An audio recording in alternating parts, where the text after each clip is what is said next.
What's up, techies, and welcome to another episode of Technically Something, the show where we talk about technology, creativity, tutorials, and of course, gaming. I'm your host, Kevin Allen, and I wanted to talk to you about something that's very near and dear to me. Design. Oftentimes, we look at stuff and we're thinking, man, that's pretty, or wow, what a great scene, or that is such an awesome logo. But what makes it awesome? As designers, it's our job to know why something is pretty instead of just trying our best to make it look like something that we've seen. Trying to duplicate something from maybe a favorite artist or a designer or something of that sort isn't necessarily a bad place to start, but knowing exactly what that designer is doing or why they structured it the way they did is the key to becoming a designer yourself and making your own unique designs instead of just trying to replicate what others have done. The best way to do this is by knowing the principles of design. So if you're starting out as a designer and you want to know these principles, I have a very quick way for you to always remember so that you can judge your design before you just send it out. It'll make more sense in just a moment, but I'm going to introduce you to Bruce.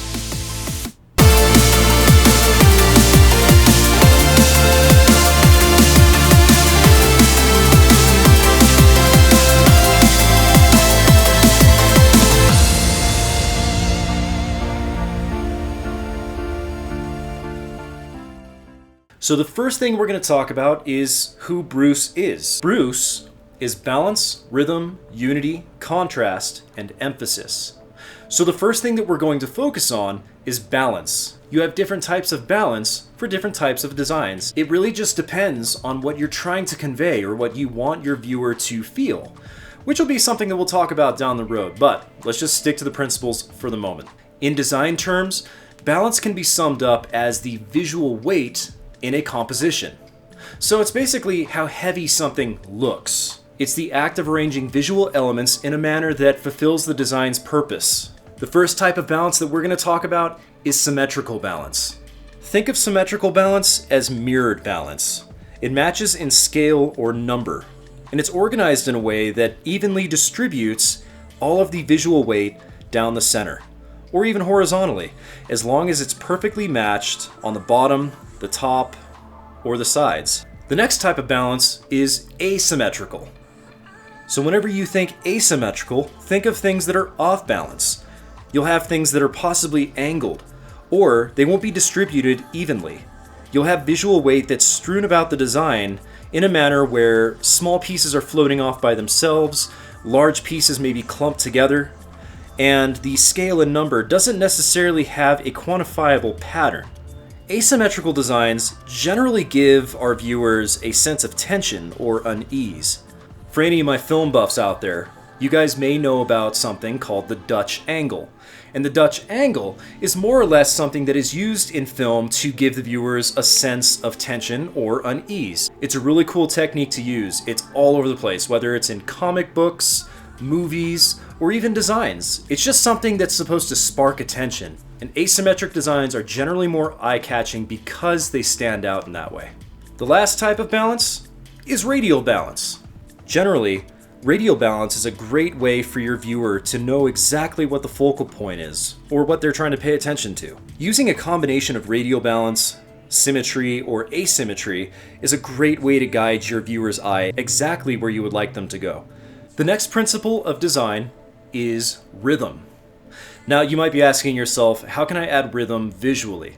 Well, think of rhythm as more about movement, or how our eye goes around a certain piece of artwork or a design. Whether you're doing it consciously or not, your eye is traveling all over something, even this video right now. There's a reason that designers put all sorts of stuff in a design. It's because they don't want you to get bored. Just like in YouTube, for example, I'm not standing in front of a white wall. I have all sorts of stuff behind me. Now, whether you can make out what that stuff is or not isn't necessarily important, but it does add a certain flow to the image, to the composition, and that's what's crucial. There are 3 types of rhythm that you want to make sure that you have in your design. Now, the way that I remember these types of rhythm is going to kind of date this video, so hopefully Progressive keeps on their ad campaigns with flow, because that's sort of a crucial part to remembering this. So here's the way that I do this. I always remind myself that basically Progressive is flow. Now, I say that because if I ever think of progressive, I think of flow. So hopefully those ads keep going for a while, but if not, hey, it's okay. I'll make a new video and... The first type of rhythm is basic rhythm. And this is easy to denote. It's a basic pattern, repeated over and over and over again. That is basic rhythm. Now, if we talk about progressive rhythm, we're talking about something that starts off one way and ends another way. If you think about the Wi-Fi symbol, how you have those waves progressively getting bigger, that's progressive rhythm. Pretty easy to remember, right? And last but definitely not least is flow. Flow is what is created to make something look a little bit more wavy. So if you want to have a flow through design, almost like it's snaking its way from top to bottom, and this will guide your viewer through the design. So again, basic, progressive, flow. I hope that makes sense. I think that makes sense, right? Leading into our next principle of design is U for unity.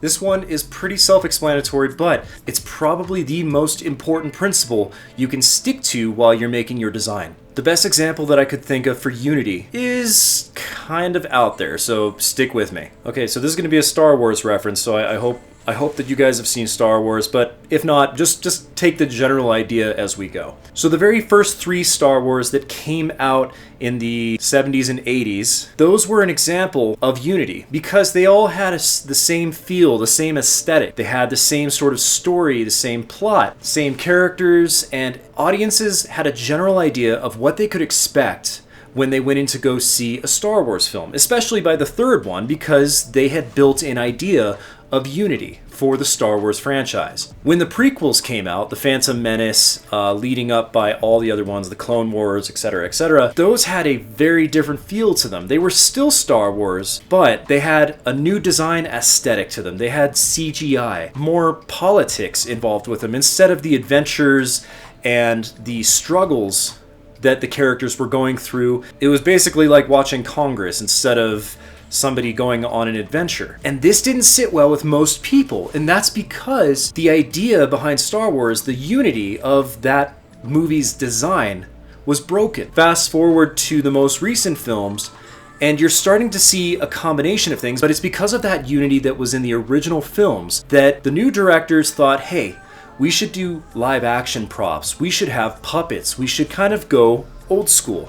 We should do what was done back then and get that same aesthetic. That's because that unity, that style, is exactly what audiences loved. So in terms of your design, if you're making something, unity is all about making sure that the design is the same throughout. You want to make sure that you have a color scheme, that you've chosen what kind of style you want to go with. So again, if it's more of a Japanese style, Western style, Eastern European, British, African, anything. It doesn't even have to be just cultures. It could be a style all your own, but you need to stick to the rules that you make for yourself. Otherwise, the design falls apart. The next design principle is C, for contrast. Now, I know what you're thinking. Contrast is basically light versus dark. Now, you wouldn't be wrong, but you can have high contrast, or you can have low contrast. Contrast stretches beyond just light and dark. You can also have color contrast between warm colors and cool colors. The idea is that it is opposites, so make sure that you have contrast in some way, somewhere in your design. Our last design principle is E for emphasis! Emphasis is the second most important thing in my book, and anyway, in my biased opinion. What do I know? The reason emphasis is so important is because the difference between making a design and just a fun picture, a doodle, or anything for fun is that there is a reason for the design to exist. Just like if you're making an advertisement, the reason for that advertisement is to focus on whatever is being sold. You wouldn't talk about an advertisement saying, come get these new shoes, and then show a picture of a burger. It makes no sense. So when you're emphasizing anything in your design, make sure it's the one thing that you want to point out to the viewer. And this is the same for artwork, for comic books, for movies, for anything. If you're making something stand out, you want to emphasize that. Use your elements to grab as much attention as possible to the one thing that you are trying to visually communicate. if that makes any sense at all. Just remember that Bruce is a fast way for you to remember these principles and elements of design, okay? Balance, rhythm, unity, contrast, emphasis. And that way you can look at your artwork and kind of scale what you're considering for it. And as you move on to do your own designs and you'd like to know more, it is one quick Google search away, my friends. Simply search elements of design or principles of design and you will get in-depth notes from several people all over the internet. I hope that you guys got something out of this video. If you did, make sure to hit like.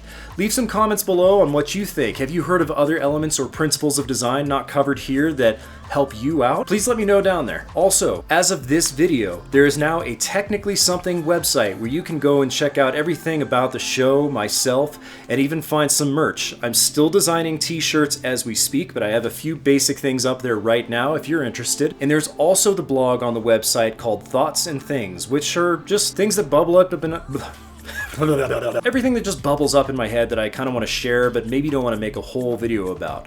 So check it out if you like blogs. As always, I'm Kevin Allen. I hope you guys stay technical, and this was Technically Something.